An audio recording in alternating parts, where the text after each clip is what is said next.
Bismillahirrahmanirrahim. My name is Fatma Slim, and my today's topic is hemoglobin and homeostasis and variation of different electrolytes like sodium, potassium, and chloride ion in an acid-base disturbance. So, first of all, key concept of this topic are hemoglobin, homeostasis, acid-base imbalance, electrolyte variations, and the disorders created by the variations in these electrolytes, which includes hyponatremia and hypernatremia, hypokalemia and hyperkalemia, hypocaloremia and hypercaloremia. Hemoglobin is a protein in red blood cells that carries oxygen to your body's organ and tissues and transport carbon dioxide from your organs and tissues back to the lungs. Its definition tells us about the binding of oxygen into blood and transported into different organs of the body. So basically it is a carrier for oxygen and carbon dioxide.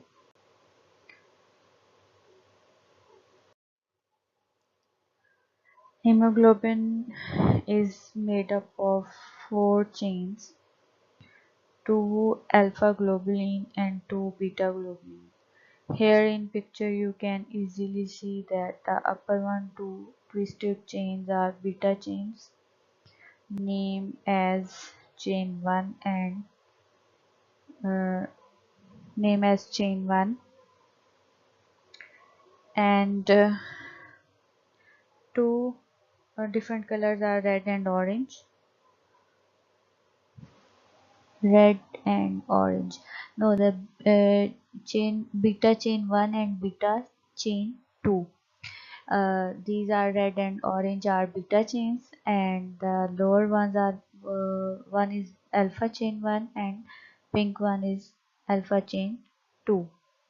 So these buttons embedded in these chain named as heme, and they contain a red dot like atom called iron atom, clearly can be seen in the picture.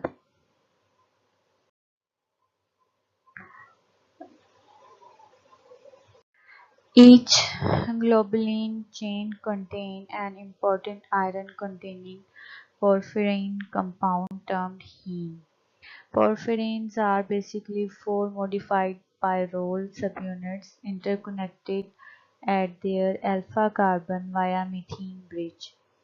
Iron directly involved in the transportation of gases like oxygen and carbon dioxide and also give red color to the blood. So the red color of red blood cells or hemoglobin is also due to the iron.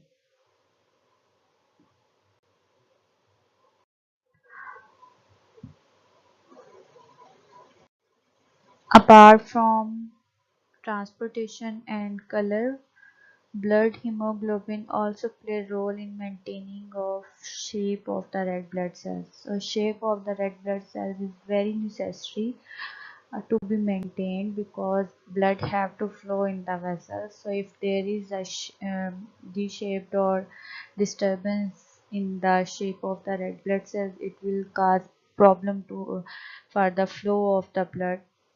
So hemoglobin molecules are round, narrow, just like donut without a hole in the middle. So you can say that it is just like a pizza dough.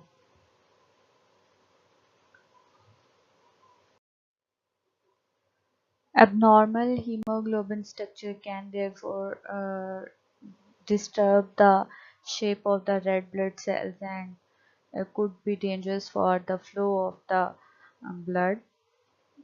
If it is not in shape, it will also affect may it it may be the structure might be longer, round, not round in shape, or maybe regular, or maybe smaller than the actual size, which in turn can cause problem to flow of the blood in vessels. Next is homeostasis. Homeostasis is basically a process by which physical and chemical conditions within the internal environment of the body are maintained within a tolerable range, even when the external environment changes, like body blood pressure or body temperature, within a narrow range. So it could not disturb the internal environment of the body, like it does not interfere with the or interrupt or disturb the uh, internal body environment. So a property of cell, we can say that it is started from homeostasis is started from the cell, then tissues and organisms that allow the maintenance and regulation of the stability and consistency needed to function properly. Homeostasis is a healthy state that is maintained by the constant adjustment of biochemical and physiological pathways. So, biochemical processes, all that is the reactions in our body, or physiological pathways, or any sort of physiological pathways are in are used or are um, maintained by the body of our body.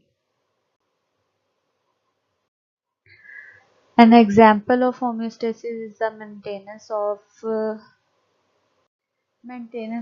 anything from our body. Like first of all, we will discuss the internal body temperature. So internal body temperature is a great example of homeostasis. Then we discuss glucose. Glucose level is also maintained in our body because glucose is the most basic form of sugar and the only type of the body can use is directly. The body must maintain proper glucose level to ensure a person remain healthy. So it should be maintained. The large amount of glucose level uh, is not healthy for a person, or a very little or small glucose level is also really dangerous for us. So when glucose level get too high, the pancreas releases a hormone known as insulin inside the body. If blood glucose level drops too low, the liver convert glycogen in the blood to glucose, again rising the level. So it is maintained by our body, the nervous system and the other systems, including organs in our body. Another example of homeostasis is when there is a any bacteria or virus attack on us or get into our body. Our lymphatic system kicks in to help maintain homeostasis. So it fight with the infection before we get sick. Next, the example here discussed we have discussed is the blood pressure. The maintenance of a healthy blood pressure is an example of homeostasis that can sense changes in blood pressure, and then it sends signals to the brain, which then send appropriate instructions back to the heart. If blood pressure is too high, the heart should slow down. If it is too low, the heart should pump more speedily. So this is how homeostasis keep us healthy or maintained.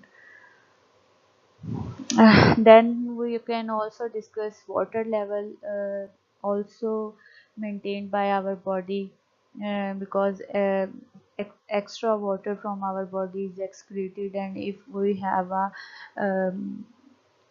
low water inside our body, it it will a feeling of thirst. We can feel like mm, we need water, we have to drink water. Or So that's how the water is also mm, can could be discussed in homeostasis. Similarly, calcium level also discussed in the homeostasis. Eating, drinking, everything we are continuously eating and drinking water and consuming some minerals, so their amount, a specific amount or a set point that is maintained by our body, and extra things are urinate or excreted from the body.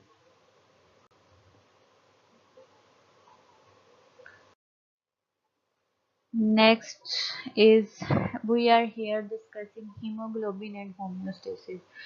So in this topic, basically we are dealing with the blood level, and we are talking about the how blood is formed and how it is maintained in our body. So we will discuss a different topic here. This is hemostasis. Hemo mean blood, stoppage of bleeding, which is vitally important when blood vessels are damaged. So basically what happened, uh, hemostasis and homeostasis are two processes that maintain the proper functioning of the body. So hemostasis prevents the blood loss from the circulation system, while homeostasis maintain a constant internal environment.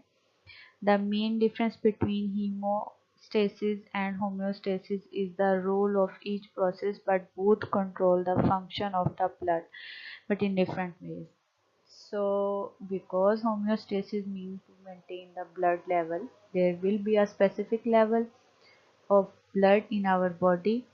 So, if we got some injury or some that that leads to loss in the blood, that can be disturb homeostasis process, so it will disturb our homeostasis process.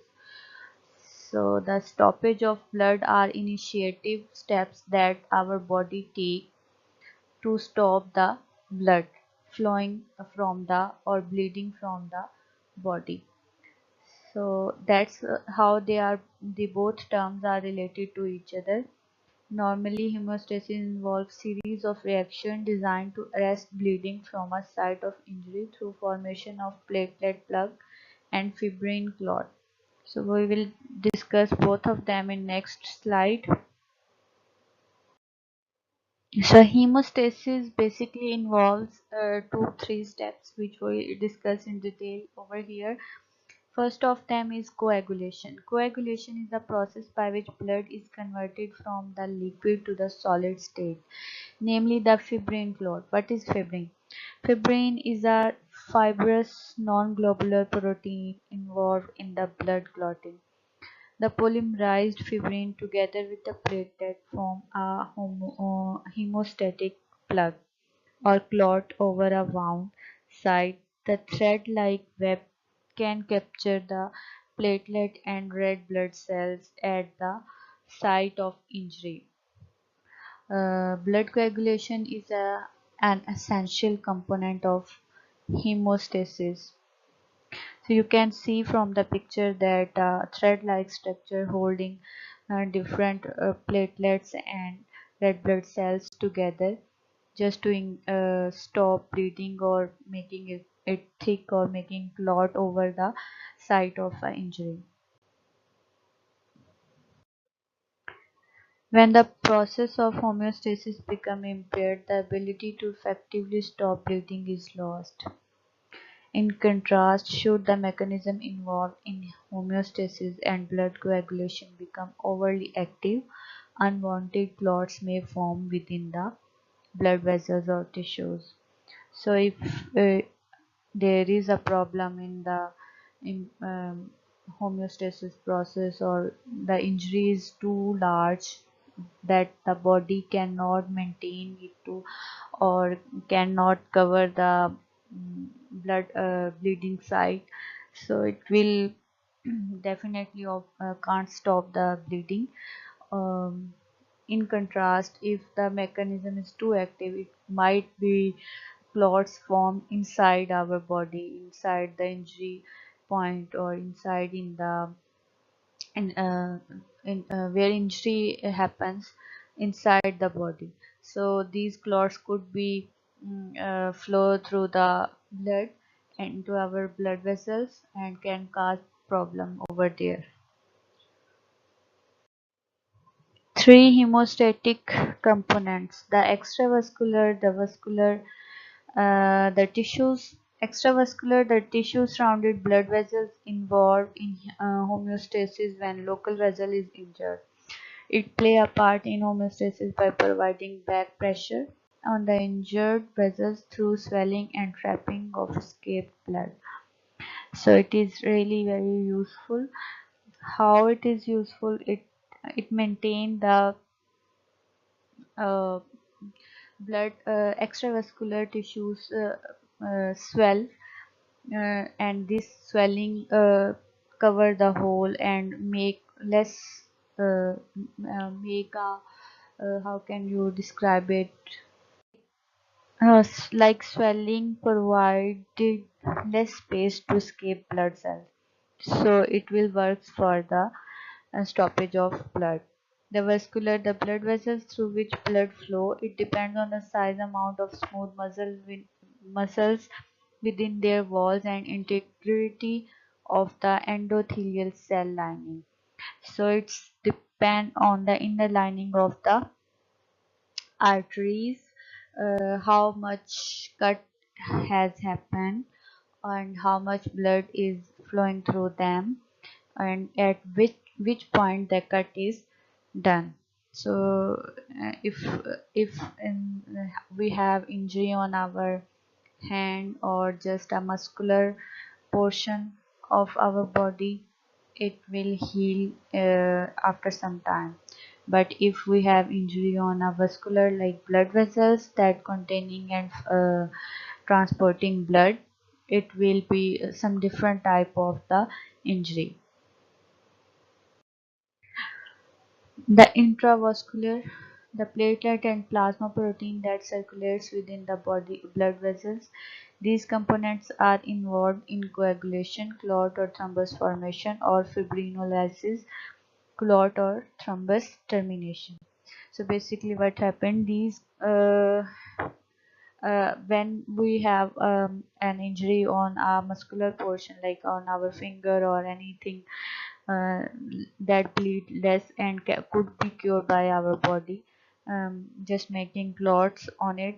So immediately we can see that the clot is formed on our fingers or any muscular portion.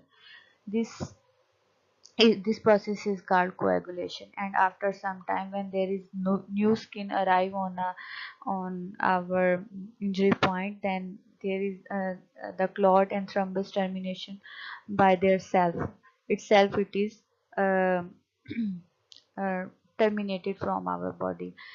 Fibrinolysis might be the process if there is a clot formation in our body. Sometimes it happens. So fibrinolysis occur, and it will, how could you explain it? It will be destroy that clot. Prime function of homeostasis to maintain blood in fluid state. That is actually a very big point, that we eat so many things that food didn't concentrate our blood, so similarly water didn't dilute our blood, so the blood uh, fluidity is maintained by the our body. It is very important function of homeostasis. To rest bleeding flow, followed by trauma. If there is a bleeding due to trauma, it will give signals to our brain or our system that create or generate the blood cells to make more blood to compensate the blood loss.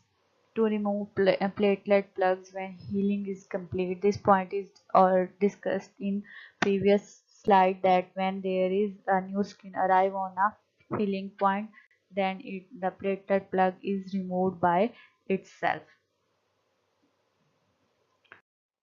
Next is acid-base imbalance. A disorder of blood chemistry may be caused by dietary factors, underlying medical conditions, and medical treatments. So our blood circulatory system or blood chemistry might be disturbed due to these factors, which includes dietary factors, the food we eat, if we are injured or if we are ill, we having some medical conditions and some medical treatments that can disturb our blood chemistry, resulting imbalance including acidosis, increase of acidity in our blood, alkalosis, increasing basicity in our blood, a high or low level of key electrolyte ions including sodium, potassium, calcium, magnesium, chloride, hydrogen phosphate, and hydrogen carbonate, bicarbonates. So all these electrolytes are individually discussed by in some other topics. Here in my topic we only related to the disorders created by these um, electrolytes, is also specific just for sodium, potassium, and chloride ion. They may uh, they may disturb our health. So we can say that acid-base imbalance is an abnormality of the human body, normal balance of acid and bases that cause the plasma pH to deviate out of the normal range. So actually our plasma pH is 7.35 to 7.45.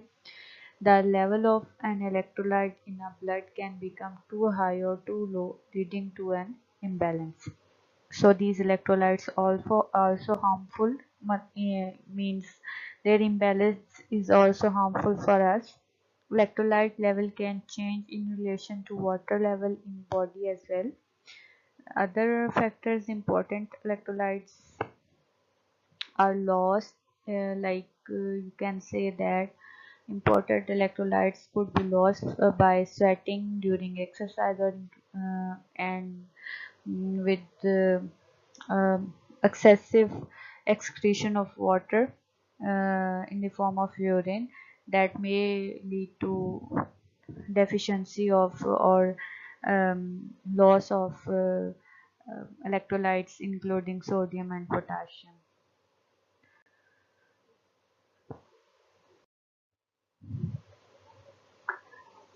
Electrolyte balance is normally regulated by hypothalamus, kidneys, and various hormones. So these three things, our kidneys, our hypothalamus, and hormones that maintain the level of electrolytes in our body.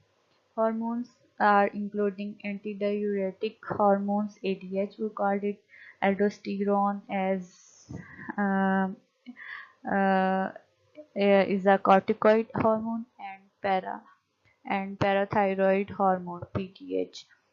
So ADH play a role in lowering osmolarity or reducing sodium concentration by increasing water reabsorption in the kidney, thus helping to dilute body fluid.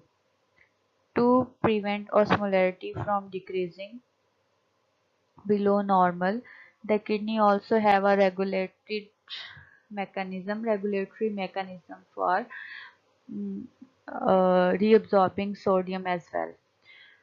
So ADH is basically reabsorb water, uh, is utilized or is a hormone that is cause water reabsorption in kidneys. Aldosterone is a steroid hormone. Its main function is it causes an increase in salt and water reabsorption into the bloodstream from the kidney, thereby increasing the blood volume, restoring salt level, and restoring blood pressure. Uh, PTH is a hormone secreted by the parathyroid glands that regulate the serum calcium. Its effect on bone, kidney, and intestine. So these all the hormones that play a role in our maintenance of electrolyte.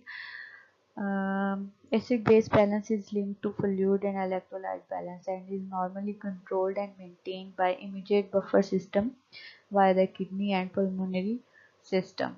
So we discuss next slide we will discuss the variations caused by electrolytes. First of all, we are going to discuss hyponatremia. This is related to sodium. There is a set point for an electrolyte. For example, for sodium, it is 135 to 145 milliequivalents per liter. The level above this set point and below considered as disorder. For example, if there are two types of disorders above the set point uh, of the uh, sorry below the set point will be the called hypo and above the set point called hyper. So if there is a sodium level below 135 to 145 milliequivalents per liter, it will be hypo, and if there is increase in the level, like it is greater than 135 to 145 milliequivalents, it will be hypernatremia. So hyponatremia occurs when the sodium in your blood falls below 135 milliequivalents per liter. Causes of hyponatremia. Many possible conditions and lifestyle factors can lead to hyponatremia, including certain medication, heart, kidney, and liver problem. Uh, I think medication drugs can disturb the availability of sodium ion in the blood and cause hyponatremia. Blood is continuously flowing through the heart, kidney, and liver. So, if any of these organs is not working properly or they are dysfunctioning, it will lead to hyponatremia, or we can say that it might be possible to lead to hypernatremia or elevated amount of sodium can cause elevated amount of sodium and can lead to the hyponatremia, smaller amount than set point. Syndrome of inappropriate antidiuretic hormones. This is a syndrome. It is called SIADH. This is what happened in this syndrome is ADH controlled water absorption. More ADH produced, more water will be retained, and if less ADH is produced, more water will be excreted through our urinary system. This syndrome causes more production of ADH when it in turn causes body to maintain much water in our body. So which leads to the more dilution of the sodium in our body, and it will cause hyponatremia. Chronic severe vomiting or diarrhea and other causes of dehydration. Uh, Diarrhea, vomiting is always a problem for, or dehydration is always problem for uh, more removal of water, minerals, and other things.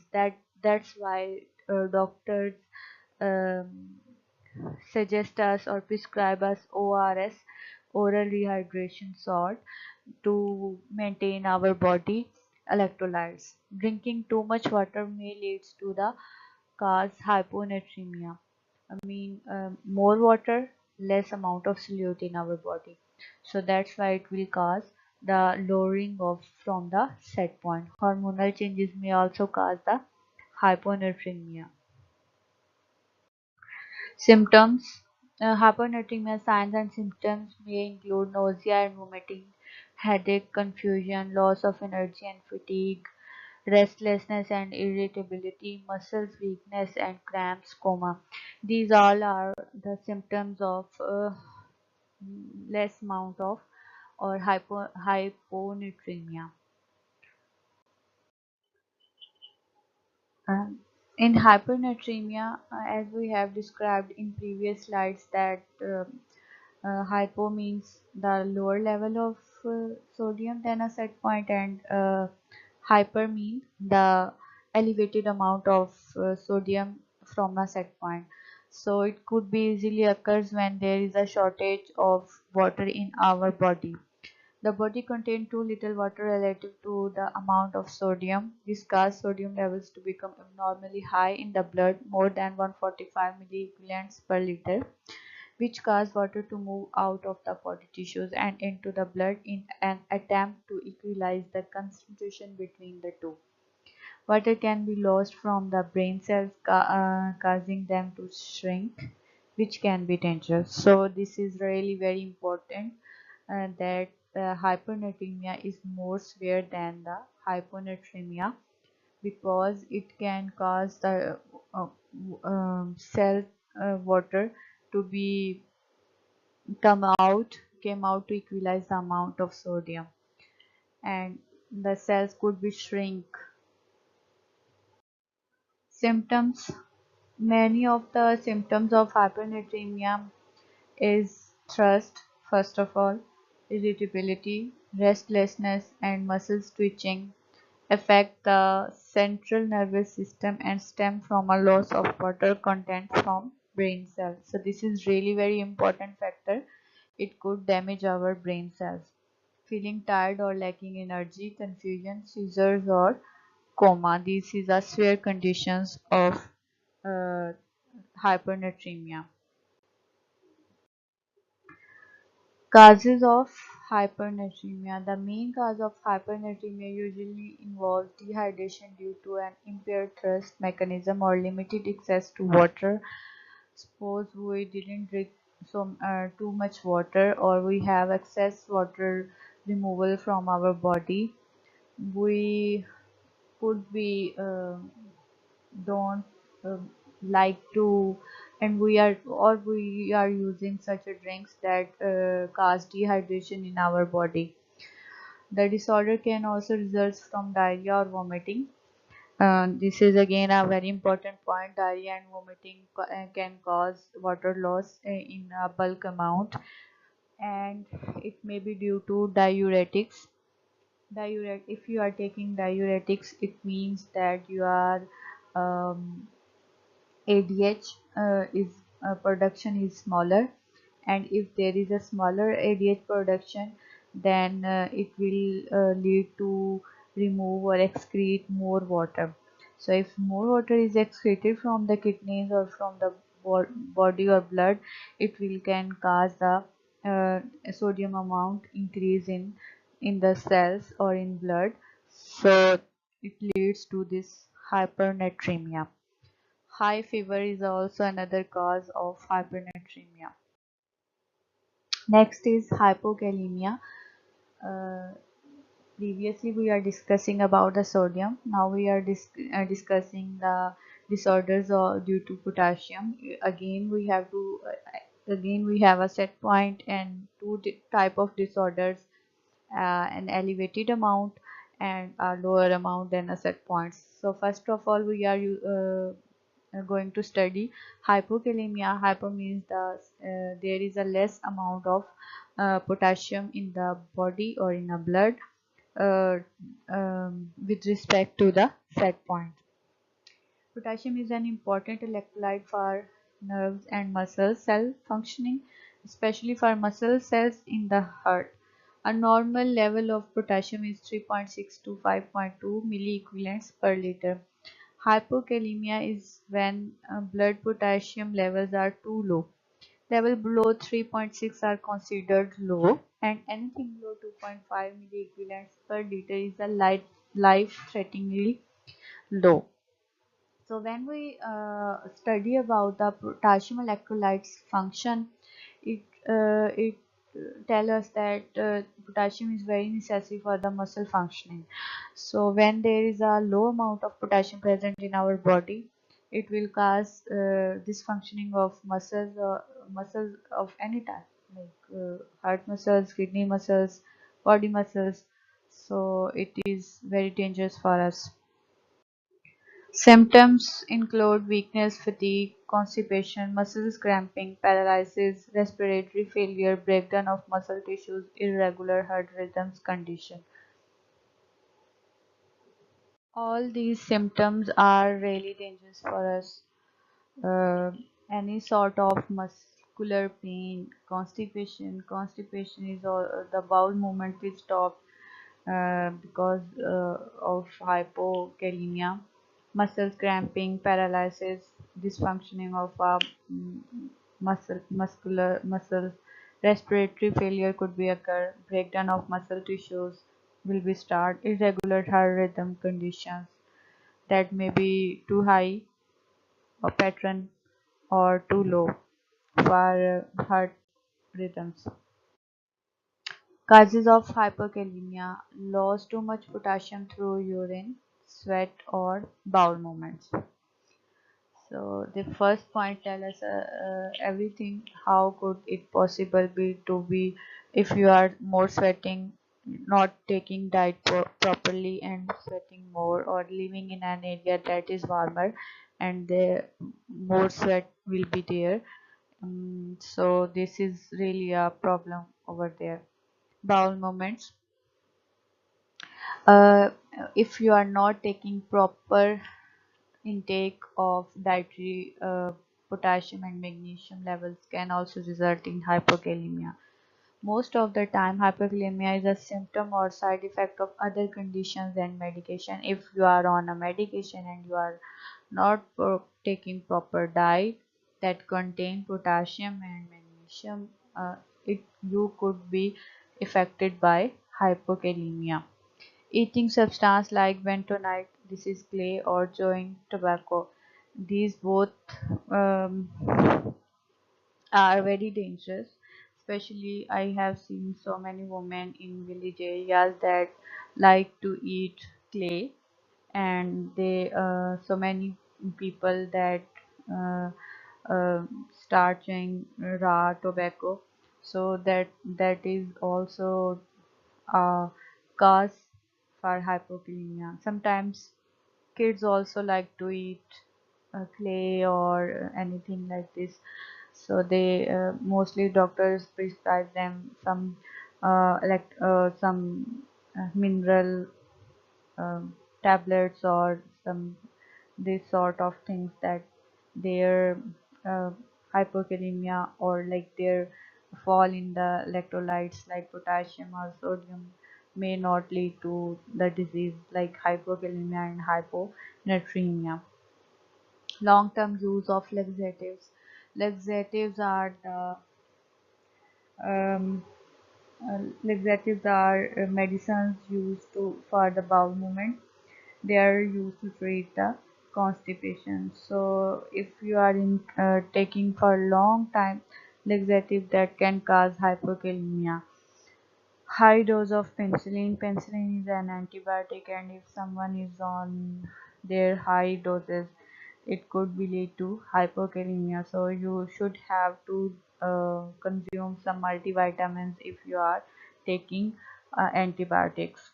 Diabetic ketoacidosis. We are going to discuss ketoacidosis in detail in next slide. So hyperkalemia. Hyperkalemia means an abnormal elevated level of potassium in the blood. So this is another point. If you have a greater amount than a set point, then it will lead to a hyperkalemia. It may cause problem for you. The normal potassium level in the blood is 3.5 to 5.0 milliequivalents per liter. Potassium level between 5.1 milliequivalents to 6.6 milliequivalents per liter reflects mild hyperkalemia. Potassium level of 6.1 milliequivalents per liter to 7.0 milliequivalents per liter are moderate hyperkalemia, and level above 7 milliequivalents per liter are severe hyperkalemia.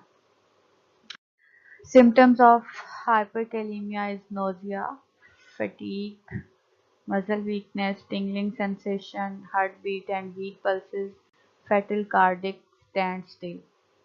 Heart stoppage is uh, symptom of hyperkalemia. Causes of hyperkalemia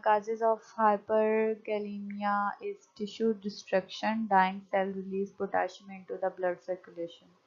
So it could be possible if the aging process is start, the muscle tissues are automatically destroying and releasing potassium into the blood that can cause hyperkalemia. So this is really a dangerous thing for old person. Trauma, burn, surgery, hemolysis, disintegration of red blood cells, which are break by in I think daily routine. So hemolysis can cause hyperkalemia. Massive lysis of tumor cells. Sometimes there are tumor cells breakdown in our blood that also lead to hyperkalemia. Destruction of muscle cells, that is something sometimes associated with muscle injury, alcoholism or drug abuses. So these can affect or destroy our kidneys, our lung system, and so many other things, our stomachs. That all these muscle injuries can be lead to hyperkalemia due to excessive amount is released in excessive amount of potassium released in our blood that can lead to hyperkalemia. Causes of hyperkalemia. Another example of potassium shifts causing hyperkalemia is diabetic ketoacidosis without insulin. Patients with diabetes can develop severely elevated blood glucose level. So actually the blood glucose level is controlled with the help of insulin produced in our body. If any diabetic person that fails to produce insulin, lack of insulin also cause the breakdown of fat cells with the release of ketones into the blood, turning the blood acidic. Hence the term ketoacidosis, because ketone turn them to an acidic condition or blood acidic. This term is described as ketoacidosis. The acidosis and high glucose level in the blood work together to cause fluid and potassium to move out of the cells into the blood circulation. Patients with diabetes often also have diminished kidney capacity to excrete potassium into urine. Next is all about the chloride. Chloride is an electrolyte. It functions with other electrolytes in your system such as sodium and potassium to regulate the amount of fluid and pH balance in your body. So chloride is actually important. Chloride is most commonly consumed as a table salt. Sodium chloride.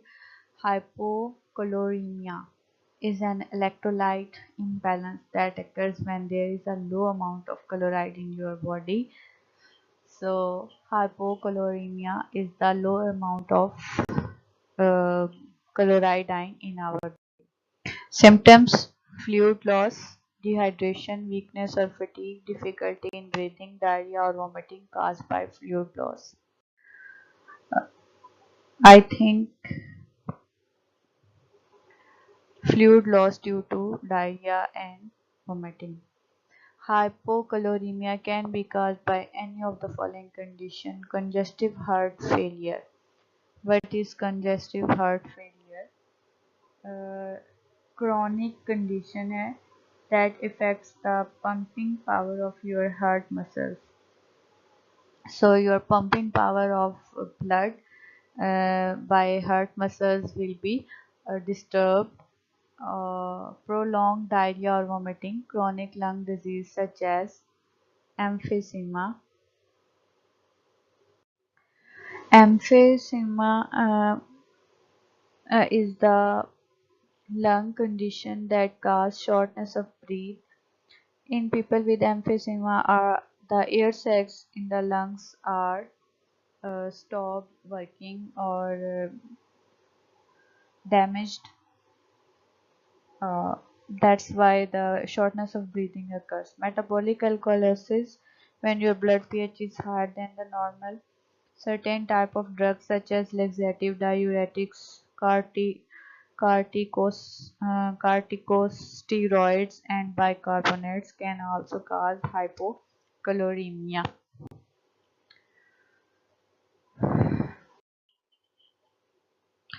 Hypocaloremia, hypercaloremia. Chloride is an important electrolyte that is responsible for maintaining the acid-base pH balance in your body, regulating fluid and transmitting nerve impulses. The normal range of chloride in adults is roughly between 98 and 107 milliequivalents of chloride per liter of blood. So milliequivalents per liter, milliequivalents of chloride and per liter of blood.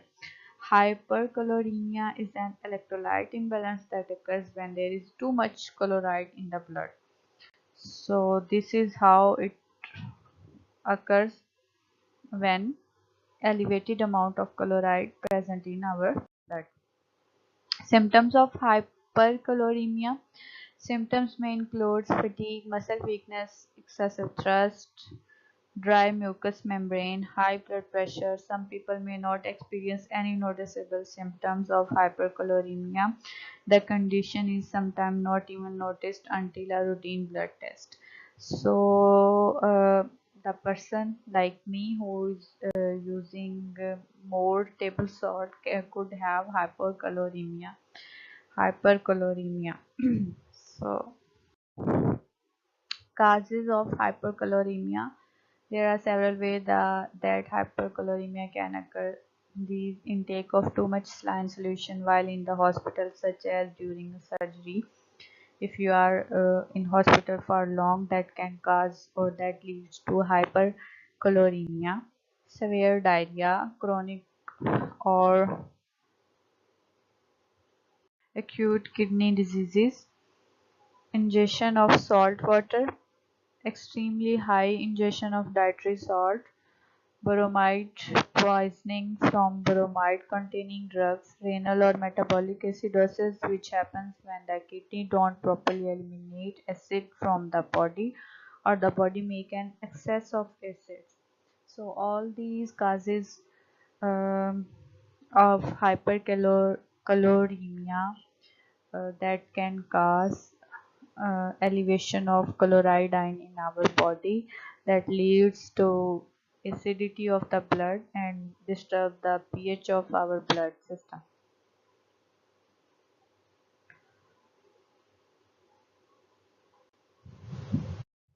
Next is assignment for students. How can you tell if you have an electrolyte imbalance? What increase the affinity of oxygen to hemoglobin? So all the students should have searched these two questions and make some assignment. Inshallah, I will check when we resume our classes. Allah Hafiz.